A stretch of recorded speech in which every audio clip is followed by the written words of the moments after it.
Well, welcome to the DAML League for 2014. I'm Jared, the owner of Victory Jeffrey Week. So I wanted to do a top 5 predictions for the year video, and so here we go. Number 1, Adrian Peterson is going to have the biggest fantasy season that he's ever had. I don't see that I'm going to be able to afford him, but maybe in a snake draft if I get an early pick.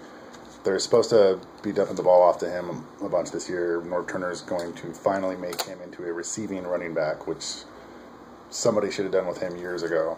It's just more touches in open space. The guy, as much as it pains me, since I'm a Bears fan, to say it, he's the only player since that reminds me of Walter Payton. He runs over people, he runs through people, he runs around them. He's just absolutely a beast. We all know this, but if he's catching 50, 60 passes out of the backfield, look out.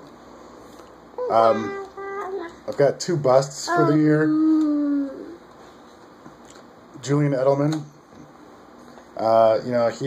He really did a good job filling in a tough spot last year without Gronk and without Aaron Hernandez, and Shane Vereen was injured. And they had the rookie wide receivers. Amendola got hurt, and plus he's Amendola. So that was the only thing they could do. Tom Brady dumping it off to Edelman on these little tiny 5-yard gains.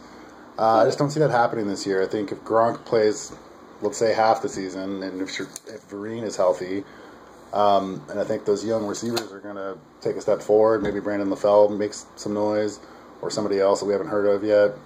I just don't see Edelman being in the mix nearly as much as he was last year. He's not Welker, back when Welker was healthy. My second bust of the year is Zach Stacy. I like Zach Stacy, and they've got a good offensive line, good defense, And now that Bradford's out for the year, though, it makes him supposedly weaker. It might be better for the Rams offense to get Bradford out of there. Maybe they can find somebody else that's been bagging groceries, get him in there and win a Super Bowl. But mainly the reason I am calling Zach Stacy a bust this year is because of their schedule. If you look at starting in Week 6, the Rams are at home against San Francisco, at home against Seattle, at Kansas City, at San Francisco, at Arizona, and then at home against Denver.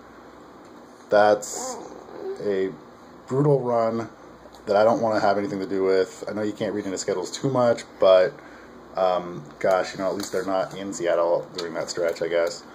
I don't know. I'd have to look. I don't remember what week they are in Seattle, but I didn't list that week, so that's another bad game. And then I have a pick that I doubt he'll be fantasy relevant. He might win a couple best ball weeks or whatever. He might have a couple big weeks, but Devin Hester, I really feel like the Bears made a pretty big mistake getting rid of him. At least in the return game, he had a touchdown last year, and he had a game for the Bears where he set the Bears record, which I'm sure was probably his own, for most kickoff return yards in a game. And teams were still consistently punting it away from him.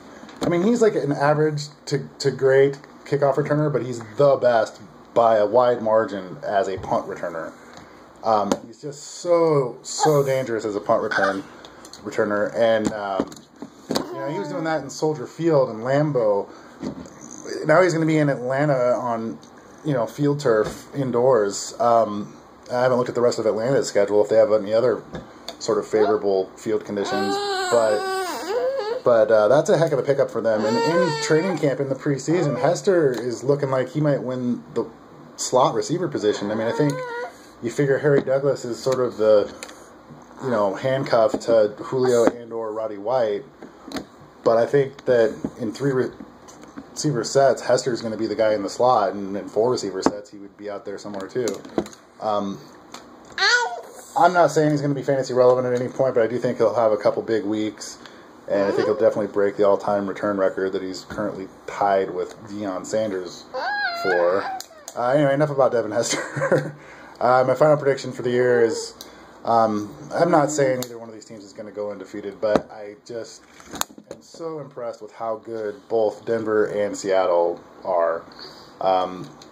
Denver's defense is going to be a lot better this year. I do not see the departure of Decker for Emmanuel Sanders as being a problem.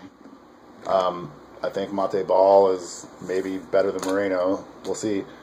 And Seattle's offense is going to be a lot better. Russell Wilson is so impressive. And if Percy Harvin can stay healthy, ouch. That's just a dynamite team. And it seems like they're probably going to meet in the Super Bowl again. I think the Patriots are going to be a lot better. And, you know, I think the Bears, Packers, and Saints are the other teams to look out for in the NFC. But anyway, that's it for my top 5 predictions for the year. Henry dropped his tape measure, so we're going to call it. And thanks for listening, and I'll see you guys in the regular season. Have fun.